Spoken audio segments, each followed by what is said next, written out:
ये महाप्रयाग है, मृत्यु सबकी आनी है, एक दिन मरना सबको है। कोई गंगा के किनारे मरेगा तो वो मरेगा नहीं, मोक्ष पाएगा। जो महापुरुष इस तरह के वक्तव्य दे रहे हैं उनको आके यहाँ उसी तरह का मोक्ष, जिस तरह के मोक्ष के बारे में वो बोल रहे हैं, ले लेना चाहिए। अभी भी यहाँ जनता हम कैसे मोक्ष की बात कह सकते हैं? मोक्ष की बात करना निश्चित रूप से ये हमारी आदत है, ये बिल्कुल नहीं कहना चाहिए। और हिंदुओं की जान गई है, सरकार को जागना चाहिए। हिंदुओं की जान गई है, सरकार केवल बुलाने में रही, इंतजाम में सरकार नहीं रही। ये जो सनातन धर्म के विरोधी हैं, वे लोग ये प्रयास कर रहे थे कि संतों का धैर्य जवाब देंगे, ये जवाब देते और उसके बाद जग रसाई का एक कार्य कराया गया। अगर बहुत बारीकी से जांच की जाएगी तो सनातन को मिटाने की कोशिश करने वालों के नाम उसमें आगे आएंगे।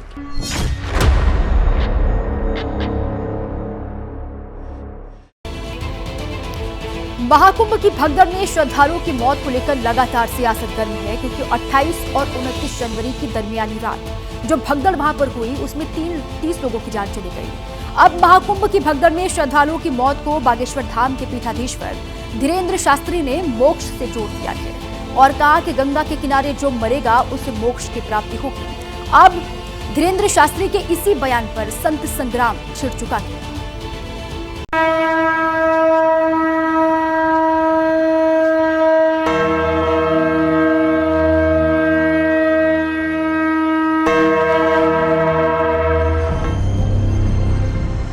महाकुंभ में आस्था की डुबकी लगाने हर रोज लाखों करोड़ों की संख्या में श्रद्धालु प्रयागराज आ रहे हैं।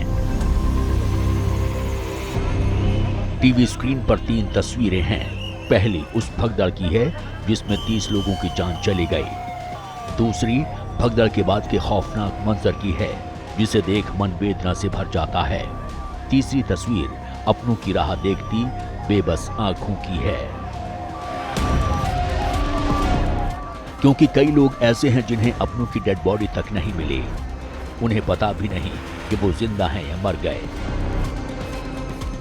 कौन नहीं मिला? मेरा पिताजी है। ये बताइए कि आपके पिताजी कब से लापता है? 29 तारीख से जब भगदड़ मची थी। भगदड़ मची, ये फोटो है सर। कहाँ ढूंढा आपने उनको? सगरे हम ढूंढ लिए सर, जितना था कंप्लेन सगरे हम लिखा दिए हैं। अस्पताल गए थे? अस्पताल भी गए, अस्पताल में देखने नहीं देते हैं, मगर बाहर जो पोस्टर लगा था उसमें नाम इनका नहीं है। बहन है, मैं इनका मामा जी हूँ, मेरी सिस्टर थी। कहाँ ढूंढ के आए आप लोग?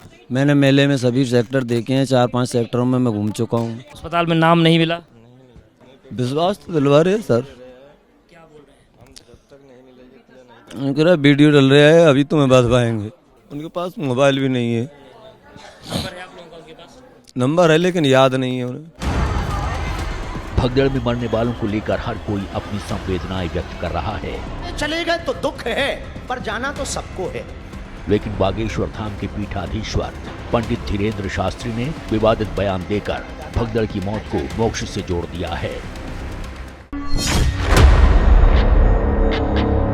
ये महाप्रयाग है, मृत्यु सबकी आनी है, एक दिन मरना सबको है, पर कोई गंगा के किनारे मरेगा तो वो मरेगा नहीं, मोक्ष पाएगा।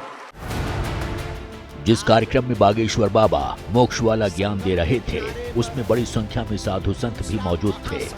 बाबा बागेश्वर की मोक्ष वाली बात पर हामी भरते दिखाई दे रहे हैं।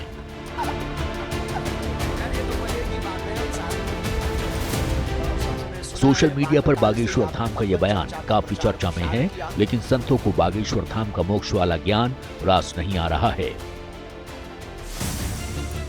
बागेश्वर धाम पर सबसे बड़ा कटाक्ष शंकराचार्य स्वामी अविमुक्तेश्वरानंद की तरफ से आया। उन्होंने क्या कहा, पहले वो सुनिए। सनातन धर्म में मोक्ष से बढ़ के कुछ नहीं है। तो जो महापुरुष इस तरह के वक्तव्य दे रहे हैं उनको आके यहाँ उसी तरह का मोक्ष, जिस तरह के मोक्ष के बारे में वो बोल रहे हैं, ले लेना चाहिए। अभी भी यहाँ जनता है। जनता हमको नहीं लगता है कि संकोच करेगी। स्वामी अविमुक्तेश्वरानंद भगदड़ को लेकर पहले भी अपनी नाराजगी जाहिर कर चुके हैं, लेकिन जब बागेश्वर धाम ने मौत को मोक्ष से जोड़ा तो वो बुरी तरह भड़क गए। संसार में मृत्यु से बढ़ करके दूसरा कोई सच नहीं होता, और इस तरह की जो मृत्यु है उससे बढ़ करके पीड़ादायी कोई वस्तु नहीं होती। सिर्फ अविमुक्तेश्वरानंद ही नहीं, बापू चिन्मयानंद से लेकर शिव योगी मौनी महाराज तक बागेश्वर धाम के बयान पर सवाल उठा रहे हैं। धीरेन्द्र कृष्ण शास्त्री जी अभी बालक हैं। कई बार वो बालकपने में बहुत कुछ बोल जाते हैं जो उन्हें नहीं बोलना चाहिए, और ऐसे मौके पर इस तरह से बचकानी बयान देना मैं समझता हूं उनके लिए सही नहीं है। जिनके माता पिता गए हैं वो तो फिर यही मानेंगे कि संत समाज हम लोगों के माता पिता जाने के बाद शोक नहीं व्यक्त कर रहे हैं, वो उनकी मोक्ष की कामना कर रहे हैं। अरे मोक्ष की कामना कर रहे हैं, हम उनको उसको अलग तरीके से कह सकते हैं कि ईश्वर उनको आत्म शांति दे, ये मुझे कहना चाहिए। हम उनको यहाँ बुला करके मोक्ष दिलाने नहीं बुलाए हैं प्रयागराज, हम कैसे मोक्ष की बात कह सकते हैं? मोक्ष की बात करना निश्चित रूप से ये हमारी आदत है, इसे बिल्कुल नहीं कहना चाहिए। लेकिन उनकी मृत्यु नहीं हुई है, सच कहें उनको मोक्ष मिला।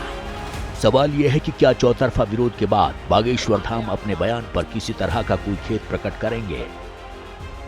सवाल शासन प्रशासन की व्यवस्था को लेकर भी है, क्योंकि कुंभ में 1, 2 नहीं 3 भगदड़ हुई थी। पहली संगम नोज पर जहां एक साथ लाखों की भीड़ आ गई और 30 लोगों की जान चली गई। संगम नोज पर बेहद अफरा तफरी का माहौल है। दर्जनों एम्बुलेंस इस वक्त यहाँ पर मौजूद हैं और ये भगदड़ हो गया, बैरिकेड टूट गई, बैरिकेडिंग टूटी और देखिए एक घायल कॉल लाया जा रहा है। अब जो तस्वीरें हैं ये स्पष्ट करती हैं कि संगम पर मौनी अमावस्या के मौके पर बड़ी घटना हो गई है। ये देखिए ये वो जगह है जहां पर हादसा हुआ है। दूसरी झूसी के सेक्टर 21 पर, जिसके बारे में दावा किया जा रहा है कि यहां जब हादसा हुआ तो कोई पुलिसकर्मी मौजूद नहीं था, जबकि कई घंटों से भीड़ इकट्ठा हो रही थी।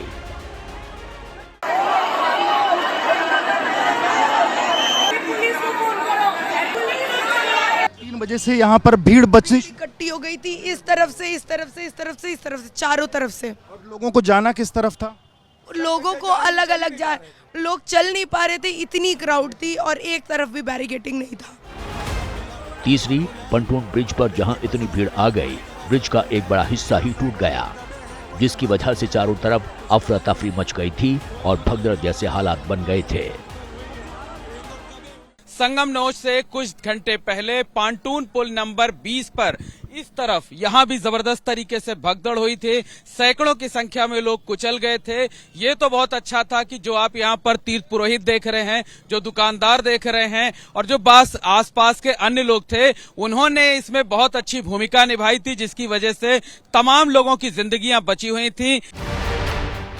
लेकिन सवाल यह है कि भगदड़ से आखिर क्या सीखा, क्योंकि 3 फरवरी बसंत पंचमी को तीसरा अमृत स्नान होगा। मौनी अमावस्या पर महाकुंभ में हादसा हुआ, भगदड़ हुई, 30 लोगों की जान गई, लेकिन उसके बाद महाकुंभ का जो माहौल है सामान्य हो गया है, पटरी पर उतर आया है और भारी भीड़ का जो सिलसिला चल रहा था वो लगातार चल रहा है। और अब अगला महापर्व है बसंत पंचमी का, जो 3 तारीख को है, और उसके लिए भी भीड़ जुटने लगी है। तो कुल मिलाकर महाकुंभ में बड़ी संख्या में श्रद्धालु आ रहे हैं। हालांकि इसकी वजह से शहर में ट्रैफिक जाम हो रहा है, लेकिन कुल मिलाकर कहें एक हादसे के बाद लोगों को लग रहा था कि शायद उत्साह या श्रद्धा या फिर आगमन में कमी होगी, लेकिन महाकुंभ भक्तों की भावनाओं से भरा हुआ नजर आ रहा है। मौत और मोक्ष पर छिड़ी महाभारत के बीच एक सवाल सियासत का भी है, जो सड़क से संसद तक उबाल मार रही है। वहीं दूसरा सवाल कुंभ में साजिश और षड्यंत्र का है, जो उसी कार्यक्रम से निकला है जहां से मोक्ष वाला बयान आया है। सच कहें उनको मोक्ष मिला है।